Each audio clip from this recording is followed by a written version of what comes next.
बिस्मिल्लाहिर्रहमानिर्रहीम अस्सलाम वालेकुम। मेरा नाम जुनैद राव है और मैं आपका बायो का टीचर हूँ और आज हमने अपना लेक्चर 3 जो है वो स्टार्ट करना है।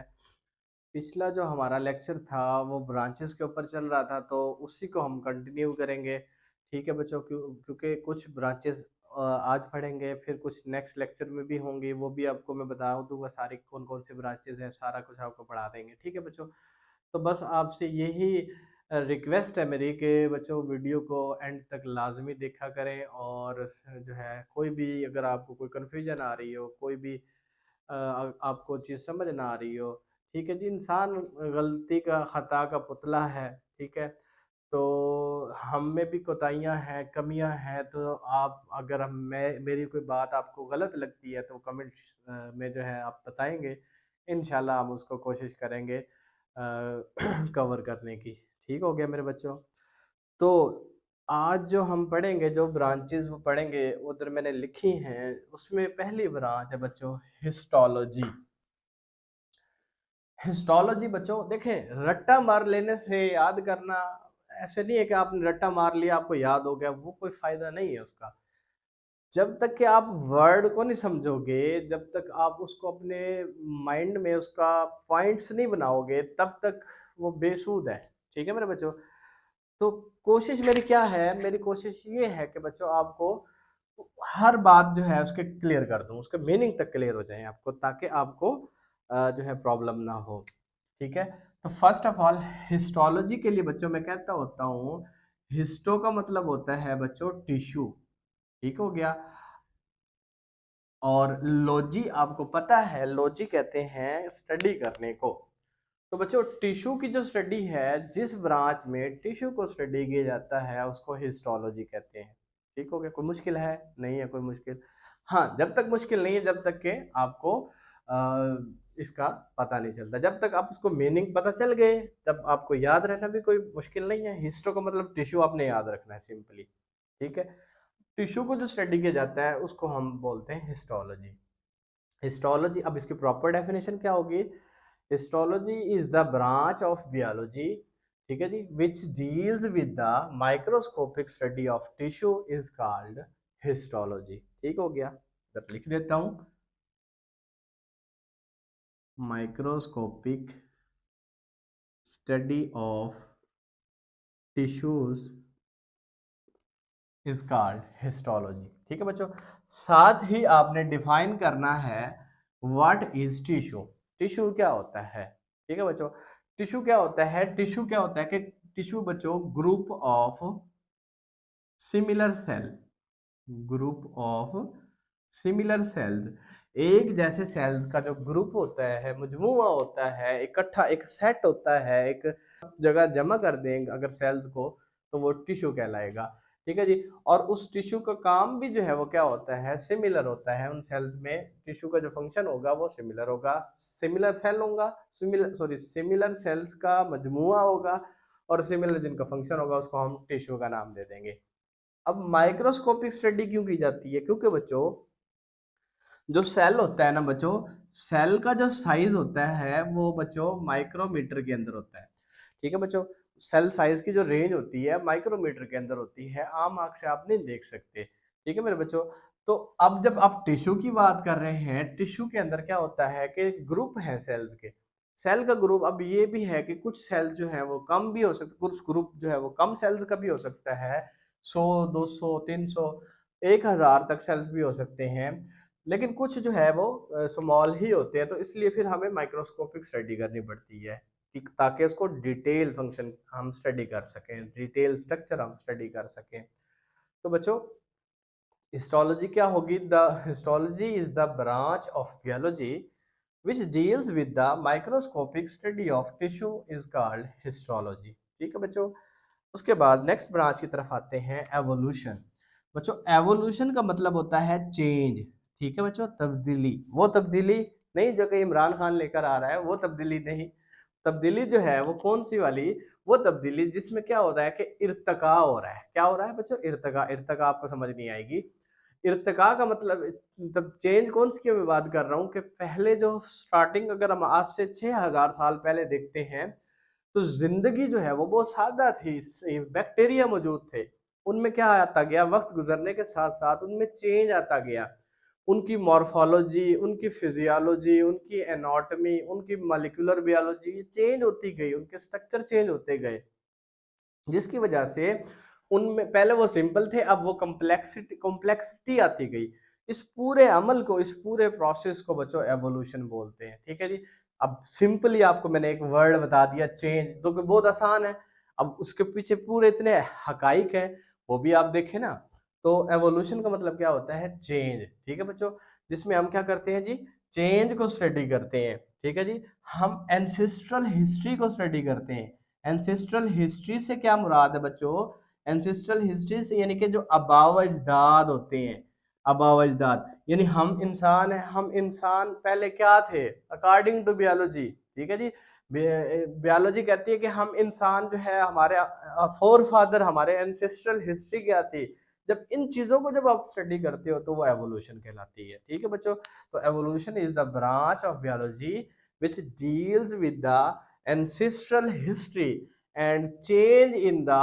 अच्छा, अब चेंज किसके अंदर, फिर मैं बातें, दो बातें हैं यहाँ पर आपको मैं बताऊंगा। ठीक है, ये आप पॉइंट है मेन, आप इसको नोट कर लोगे। फर्स्ट ऑफ ऑल बच्चों, चेंज इन स्ट्रक्चर। ठीक है जी, फॉर्म, शेप, फिजियोलॉजी, एनाटॉमी जो मैंने आपको पहले बताई। उसके बाद दूसरी जो चीज है बच्चों, चेंज किसके अंदर, जेनेटिक मटेरियल के अंदर। ठीक है बच्चों। जेनेटिक मटेरियल जो है वो आपको पता है क्या होता है बच्चों, डीएनए होता है हमारे पास। तो डीएनए भी चेंज हो जाता है, as well as structure, form, shape वगैरह भी चेंज हो जाती है वक्त गुजरने के साथ साथ। तो इस चीज को जो स्टडी करते हैं, जिस ब्रांच में ये सारी चीजें स्टडी की जाती हैं, उसको हम एवोल्यूशन का नाम देते हैं। क्लियर हो गया हमारे बच्चों। ठीक है, नेक्स्ट चलो। अच्छा, एक दफा फिर इसको दोबारा बता देता हूँ, एवोल्यूशन क्या होती है कि evolution is the branch of biology which deals with the study of change in structure, form, shape, genetic material वगैरह, इनमें चेंज को स्टडी करती है। सेकेंड थिंग आप क्या बता देंगे, it also deal with the ancestral history of living organism, उनके इर्तकाई रिश्ता, उनका हिस्ट्री, अबाव अजदाद कौन थे। ठीक है जी, हम कहाँ से आए हैं, हमारे से पहले कौन थे, उनसे पहले कौन थे। साइंटिस्ट ये कहते हैं कि दुनिया जो है, दुनिया का जो वजूद हुआ एक सेल से हुआ, बैक्टीरिया से हुआ, deep in the ocean, hydrothermal vent. आप सेकंड ईयर में आएंगे तो सेकंड ईयर में ये सारी चीजें, एक पूरा एक चैप्टर है एवोल्यूशन का, उसके अंदर आप पढ़ेंगे बच्चों।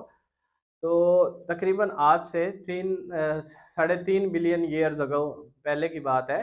तो जब जो है एक जानदार का जो है वजूद आया, और वो एक सेल था, प्रोकैरियोटिक सेल था बच्चों।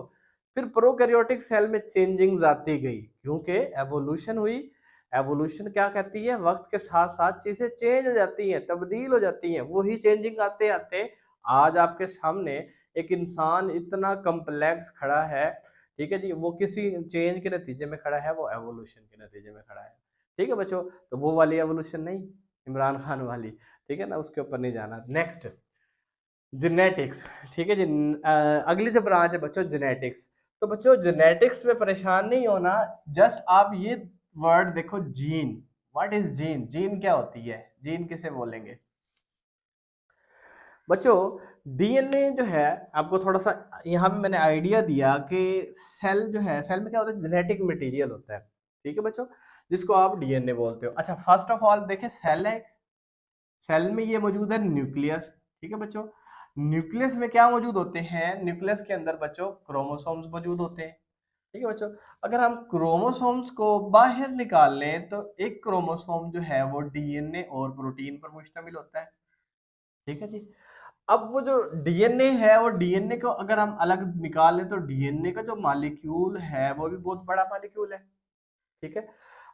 अब हमें पूरे डीएनए का नहीं कुछ करना, हमने डीएनए का एक छोटा सा एक पार्ट चाहिए हमें। ठीक है जी। तो वो जो डीएनए का जो स्मॉल पार्ट है, ठीक है जी, small part of DNA, DNA का जो स्मॉल पार्ट है, small fragment of DNA which control a specific character, जो कि एक खसूसियात को कंट्रोल करता है, वो बच्चों जीन कहलाता है। अब देखो, इतनी आसान डेफिनेशन कोई होगी, देखो, आपको मैंने बताया कि जीन की डेफिनेशन कैसे, कि आपको बताया कि सेल है, सेल में न्यूक्लियस है, न्यूक्लियस में क्रोमोसोम, क्रोमोसोम में डीएनए और प्रोटीन, डीएनए का एक छोटा सा हिस्सा, डीएनए तो बहुत लॉन्ग मॉलिक्यूल है, उस डीएनए में बहुत सारे जीन्स हैं। एक हम जीन की बात कर रहे हैं तो जीन क्या होगी, small part of DNA, small fragment of DNA which control a specific character, specific function किसी बॉडी में, यानी जैसे आपका आई कलर, हाइट, इंटेलिजेंस। ठीक है बच्चों, तो इन चीजों को खुद कंट्रोल कर रही होती है, उसको आप जीन कहते हो। ठीक हो गया मेरे बच्चों। तो जीन की जो स्टडी करती है ब्रांच, उसको जेनेटिक्स कहते हैं। विरासत की जो स्टडी करते हैं उसको आप जेनेटिक्स बोलते हो। आपने मैट्रिक क्लासेस में, नाइन्थ क्लासेस में आपने इसकी डेफिनेशन पढ़ी होगी कि जिसमें हम जेनेटिक्स की हेरिडिटी, विरासत की जो है, इनहेरिटेंस की स्टडी करते हैं, जीन्स की स्टडी करते हैं, इसको हम जेनेटिक्स कहते हैं। तो genetics is the branch of biology which deals with the study of genes, जो कि जीन्स की स्टडी करती है। और आपको मैंने जीन्स समझाई, व्हाट आर जीन्स, जीन्स क्या होती हैं। जीन्स आपको इधर नजर भी आ रही है, ठीक है बच्चों, डीएनए भी आपको दिखाया है, आपको क्रोमोसोम्स वगैरह ये सारी चीजें आपको दिखाई हैं। ठीक है बच्चों, मजीद आप जो है ये जो स्केच बने हुए हैं, उनके अलावा ये जो यहाँ पे ऐड हुए हैं ग्राफिक्स वगैरह, इन पे आप देखेंगे पिक्चर्स वगैरह में, आपको क्लियर हो जाएगा। ठीक है बच्चों, तो आज बढ़ते हैं जी आज की लास्ट ब्रांच की तरफ, जिसका नाम है जू जियोग्राफी। ठीक है बच्चों, अब देखें, जू का मतलब होता है एनिमल, जियो का मतलब होता है बच्चों अर्थ, जमीन। ठीक है बच्चों, ग्राफी का मतलब होता है डिस्ट्रीब्यूशन।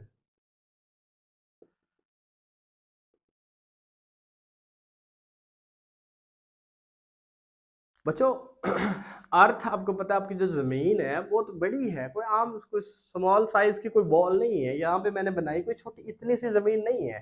ठीक है, बहुत बड़ी जमीन है। ठीक है जी, तो वो ब्रांच जो एनिमल की जमीन के मुख्तलिफ रीजन्स के अंदर जो डिस्ट्रीब्यूशन है उसको स्टडी करती है, उसको बोलते हैं जू जियोग्राफी। ठीक है बच्चों, कि एनिमल आपको पता है कि हमारे जो जमीन है, उस जमीन के अंदर क्या होता है कि फॉर एग्जांपल ये जो है क्या है जी, इक्वेटर, विटर, यहाँ पर ईस्ट है, ये वेस्ट है, और इसके बाद ये जो है हमारा नॉर्थ पोल है, ये साउथ पोल है। ठीक है बच्चों, अब क्या होता है कि हम क्या करते हैं, जमीन के ना मुख्तलिफ रीजन्स बनाते हैं, मुख्तलिफ हिस्से बनाते हैं, जिनको आप बर्रे आजम कॉन्टिनेंट्स वगैरह कहते हो। एशिया हो गया, ऑस्ट्रेलिया, यूरोप हो गया, America, north America, south America, मुख्तलिफ जो है क्या है जी हमारे पास बर्रे आजम है, मुख्तलिफ कॉन्टिनेंट्स हैं। तो उन कॉन्टिनेंट्स के अंदर, उन इलाकों में, उन रीजन्स में कौन कौन से एनिमल्स पाए जाते हैं, इस चीज को जो स्टडी करेगी उसको बोलेंगे जू जियोग्राफी। ठीक हो गया बच्चों, जू का मतलब होता है एनिमल, जियो का मतलब होता है अर्थ, ग्राफी का मतलब होता है डिस्ट्रीब्यूशन, तकसीम, कौन से हिस्से में कौन सा जानदार पाया जाता है। जैसे कि नॉर्थ अमेरिका है, नॉर्थ अमेरिका में एक एनिमल है, आर्मर्ड मैमल है, सेकेंड ईयर के अंदर आप पढ़ेंगे बच्चों, जिसका नाम है आर्मडिलोस। ठीक है जी, वो पूरी दुनिया में कहीं नहीं पाया जाता क्योंकि उसकी जो डिस्ट्रीब्यूशन है वो नॉर्थ अमेरिका के अंदर है। इसी तरह से पाकिस्तान के अंदर इंडस ब्लाइंड डॉल्फिन एक एक मैमल है, डॉल्फिन बच्चों मैमल है, फिश नहीं है, ये बात याद रखना आप। डॉल्फिन जो है वो इंडस ब्लाइंड डॉल्फिन दरियाए सिंध में सखर बैराज वाली तरफ वहां पे इसका एरिया बनाया, क्योंकि ये इंडेंजर्ड स्पीशी है। ठीक है बच्चों, इसको वहां पे रखा हुआ है। तो ये क्या है जी, ये पाकिस्तान के अंदर मौजूद है। तो इस तरह से जमीन के कौन से हिस्से में कौन से जानदार, कौन से एनिमल प्रेजेंट है, तमाम जानदार की बात नहीं करेंगे हम बच्चों, एनिमल्स की बात करेंगे। उन एनिमल्स में हम इंसान भी आ जाएंगे। ठीक है बच्चों, अपने आप को भी जो है, क्योंकि इंसान भी सोशल एनिमल है कि नहीं, ये आप मुझे बताएंगे। ठीक है जी, अल्लाह हाफिज।